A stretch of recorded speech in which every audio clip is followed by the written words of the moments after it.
దేవుని బిడ్డలారా, అన్ని పనులు చేసుకుంటానికి సమయం ఉంటుంది, కానీ ప్రార్థన చేసుకుంటానికి మాత్రం సమయము లేదు.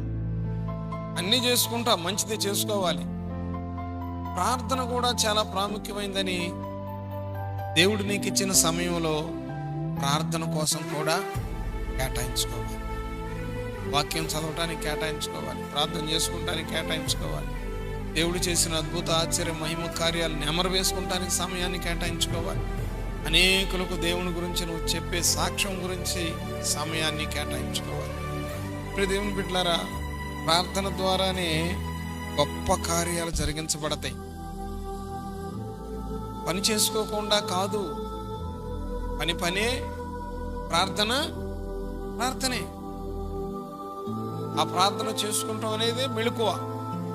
దేవుని నామ స్తోత్ర. ఆ ప్రార్థన చేసుకుంటుంటే